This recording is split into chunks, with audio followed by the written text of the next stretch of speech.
सभी को सुप्रभात। आज कक्षा 11 विषय समाजशास्त्र के अंतर्गत सामाजिक समूह का वर्गीकरण हम आपको पढ़ाएंगे। सामाजिक समूह के यहाँ पर हमने सिर्फ दो ही वर्गों में बांटा है। पहला वर्ग है प्राथमिक समूह और दूसरा है द्वितीयक समूह। तो सबसे पहली बात आती है कि प्राथमिक समूह कहते किसे हैं। प्राथमिक समूह वह समूह होते हैं जिनमें घनिष्ठता पाई जाती है, अपनत्व पाया जाता है, आमने सामने के संबंध पाए जाते हैं, ठीक है, तो और ऐच्छिक सदस्यता पाई जाती है। तो इस तरीके से जो आमने सामने होते हैं, प्रत्यक्ष होते हैं, घनिष्ठ संबंध होते हैं, उस समूह को, उस सामाजिक समूह को हम प्राथमिक समूह कहते हैं। प्राथमिक समूह शब्द का सर्वप्रथम प्रयोग समाजशास्त्री C.H. कूले ने 1909 में एक पुस्तक लिखते हैं जिसका नाम होता है सोशल ऑर्गेनाइजेशन। तो प्राथमिक समूह का सर्वप्रथम उल्लेख C.H. कूले की पुस्तक सोशल ऑर्गेनाइजेशन में मिलता है जो 1909 में प्रकाशित होती है। अब हम देखते हैं कि प्राथमिक समूह, अच्छा प्राथमिक समूह होते कौन है। क्वेश्चन आता है कि दो प्राथमिक समूह के उदाहरण दीजिए। तो हम प्राथमिक समूह और घनिष्ठ संबंध, आमने सामने के संबंध, प्रत्यक्ष संबंध, इस तरीके के संबंध कहाँ पाए जाते हैं। सबसे पहले परिवार में हमारे जो संबंध होते हैं कैसे होते हैं, प्रत्यक्ष होते हैं, आमने सामने के होते हैं, ठीक है। तो परिवार एक उदाहरण हो गया। उसके बाद हम अगर घर से बाहर निकले तो क्या आता है, पड़ोस आता है। पड़ोस क्या है, प्राथमिक समूह का भाई पड़ोसी हमारे क्या होते हैं, अपने होते हैं, आमने सामने का संबंध पाया जाता है। फिर उसके बाद हम देखते हैं तो हम विद्यालय को ले लेते हैं। विद्यालय क्या है, प्राथमिक समूह के अंतर्गत आता है। अब विद्यालय में जो हमारे मित्र मंडली हैं उनसे हमारे कैसे संबंध है, प्रत्यक्ष संबंध है, मित्र मंडली भी हो गई, ठीक है। फिर अगर हम वहां से आए तो गांव में एक अपने दोस्तों का जो झुंड होता है, गैंग। तो गैंग क्या है, प्राथमिक समूह। पूछा जाता है गैंग कौन सा समूह है, कैसा समूह है, प्राथमिक समूह है। फिर हम देखें तो एक और पूछा जाता है ज्यादातर कि जनजाति परिषद किस समूह के अंतर्गत आती है। ध्यान रखना, जनजाति परिषद और गैंग ये प्राथमिक समूह के उदाहरण हैं। तो इस तरीके से हमने आपको प्राथमिक समूह के कई उदाहरण बताए हैं। अब हम आपको प्राथमिक समूह की विशेषता बताएंगे। तो सबसे पहली विशेषता है सदस्यों की कम संख्या। जो प्राथमिक समूह होते हैं जिनमें घनिष्ठ संबंध पाए जाते हैं, जिनमें अपनत्व पाया जाता है, ऐसे लोगों की संख्या सीमित होती है, बहुत कम होती है, ठीक है। फिर दूसरी विशेषता है आमने सामने के संबंध। हमारे जो संबंध हैं आमने सामने के हैं, प्रत्यक्ष हैं, परोक्ष नहीं है। हमें जो कुछ भी कहना है, जो कुछ भी कार्य है, जो भी हमारी समस्याएं हैं, हम मिलते हैं, बैठते हैं और आपस में उसकी चर्चा पर चर्चा करके निष्कर्ष तक पहुंचते हैं। और हमें सही राह पर पहुंचाने वाले अपने ही होते हैं, सही बात बताने वाले अपने ही परिवार या पड़ोस मित्र मंडली ही होते हैं जो सही बात बताते हैं। इसलिए प्राथमिक समूह की दूसरी विशेषता है हमारे जो संबंध हैं आमने सामने के हैं। तीसरी विशेषता है उद्देश्यों की समानता। जो हम सभी का उद्देश्य होता है, जैसे हमने कहा विद्यालय या अध्ययन केंद्र। तो जहां हम विद्यालय की बात करते हैं और जिस कक्षा में हम पढ़ रहे हैं, सबसे बड़ी बात कि वहाँ के जो साथी होते हैं, जो मित्र होते हैं, वो हमारे बहुत ही नज़दीक होते हैं, प्रिय मित्रों में से एक बन जाते हैं। तभी वो प्राथमिक समूह की संज्ञा हम उनको देते हैं। अब हमारा उद्देश्य और हमारे साथ पढ़ने वाले या आपका उद्देश्य, आपके जो सहेलियां हैं जो और आपके सहपाठी हैं, उनका उद्देश्य एक ही है।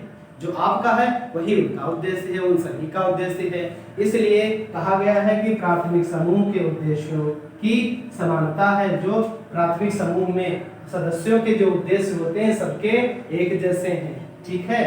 अब हम मित्र मंडली क्यों बनाते हैं, इसीलिए बनाते हैं कि अगर हमें कहीं जरूरत पड़ी, कोई समस्या आई, तो मित्र हमारी मदद करेंगे, सहायता करेंगे, ठीक है। इसलिए हम अपने उद्देश्यों को पूरा करने के लिए ही प्राथमिक संबंध स्थापित करते हैं। चौथी विशेषता क्या है, लक्ष्यों की सहायता, जो हमारा लक्ष्य है, ठीक है, जो उद्देश्य हमने अपना स्थापित किया है, ठीक है, वो भी साकार होता है, और जो हमारा लक्ष्य है वो लक्ष्य भी हमको प्राप्त होता है। क्योंकि जब तक हमारे पास विश्वसनीय नहीं होंगे, अपने नहीं होंगे और सगे संबंधी नहीं होंगे, तब तक हम अपने लक्ष्य को भी प्राप्त नहीं कर सकते हैं। क्योंकि लक्ष्य को पाने के लिए भरोसा, सहयोग बहुत आवश्यक है, ठीक है।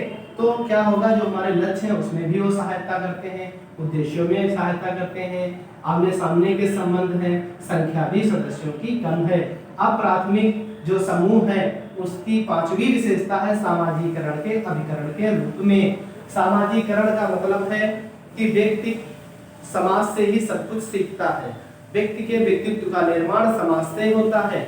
तो जब व्यक्ति के व्यक्तित्व का निर्माण समाज के सदस्यों के द्वारा होता है, तो वो सदस्य कैसे हैं, उनका आचरण कैसा है, उनका व्यक्तित्व कैसा है, उनकी विचारधारा कैसी है, निश्चित रूप से इन सभी बातों का प्रभाव उस वहाँ के जो परिवार के सदस्य हैं उन पर पड़ता है। तो प्राथमिक समूह के लोगों का जिस तरीके से व्यवहार होगा, आचरण होगा, निश्चित रूप से उसका भी उनके सदस्यों पर उसका प्रभाव पड़ना तय है। तो इससे क्या होगा कि जो एक अभिकरण वह संस्थाएं जो व्यक्ति के व्यक्तित्व का निर्माण करती हैं। घर बालक की प्रथम पाठशाला है, व्यक्तित्व का निर्माण करती हैं, ठीक है। विद्यालय, खेल समूह, पड़ोस और हमारे जो भी सामाजिक संस्थाएं हैं, निश्चित रूप से वह अभिकरण के रूप में हैं और वो व्यक्तित्व का निर्माण करती हैं। इसलिए सामाजिकरण के अभिकरण के रूप में भी प्राथमिक समूह के सदस्य पाए जाते हैं। अब हम बात करते हैं द्वितीय समूह।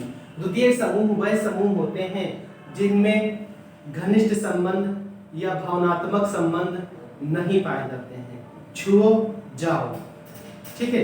आप किसी कार्य के लिए अपने कार्य को, अपने उद्देश्य को पूरा करने के लिए सीमित समय के लिए, कुछ समय के लिए जो व्यक्तियों के समूह में आप शामिल होते हैं या समूह बनाते हैं और उद्देश्य पूरा हो जाने के बाद समूह भंग हो जाता है या भंग कर दिया जाता है, इस तरीके के समूह को द्वितीय समूह कहते हैं। कि अपने उद्देश्य को पूरा करने के लिए जो बनाया गया समूह होता है और बनाने के बाद उद्देश्य पूरा होने के बाद समूह को भंग कर दिया जाता है, इसलिए इसमें आपस में घनिष्ठता नहीं होती है। द्वितीय समूह में आमने सामने के संबंध नहीं होते हैं। जो हमारा उद्देश्य है बस उद्देश्य ही पूरा करना एक उद्देश्य होता है, ठीक है। तो अब देखते हैं कि भावनात्मक संबंध भी नहीं होता है द्वितीय समूह में। द्वितीय समूह की विशेषता क्या है? पहली है बड़ा आकार।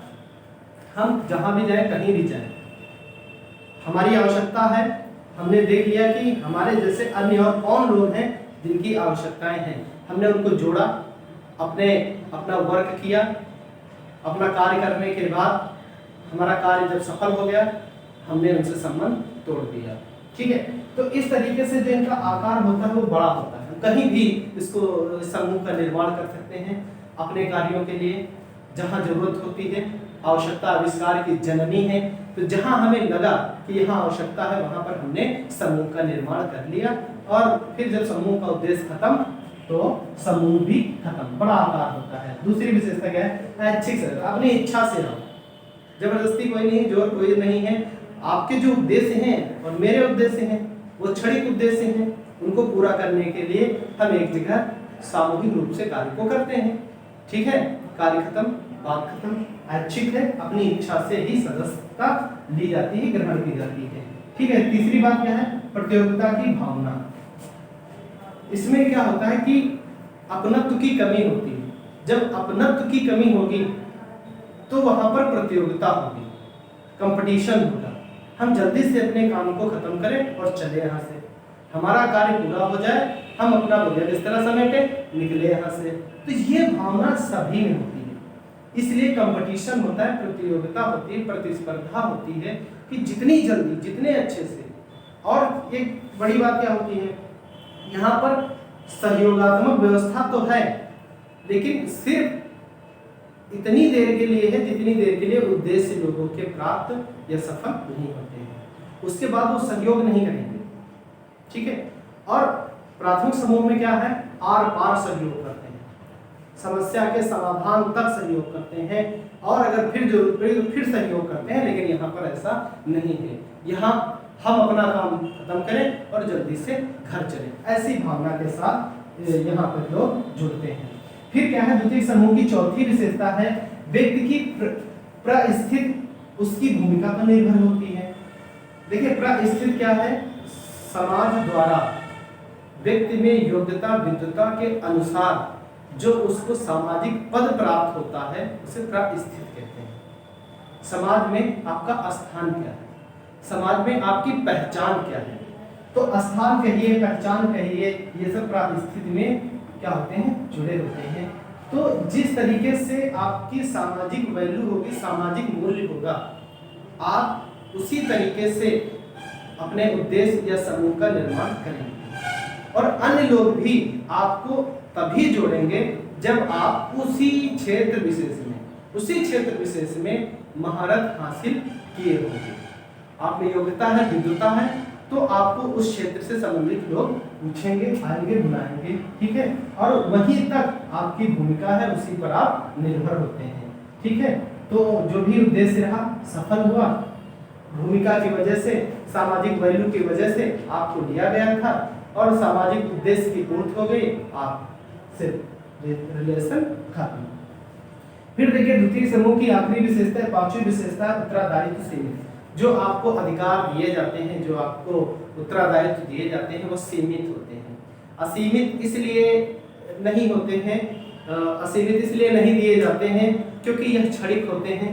अपने उद्देश्यों को मैं बार बार कह रहा हूँ कि पूरा करने के लिए बनाए जाते हैं, इसलिए जो जिम्मेदारी आपको दी गई है वह कुछ दिनों, कुछ वर्षों, कुछ ही समय के लिए ही दी गई है, क्योंकि पता होता है कि उद्देश्य हमारा इतने दिन में पूरा हो जाएगा, बस उतने दिन तक आपको उत्तरदायित्व कार्य निर्वाहन करने की जो आदेश होते हैं, जो नियम होते हैं, जो शक्तियाँ होती हैं, वो प्रदान किए जाते हैं।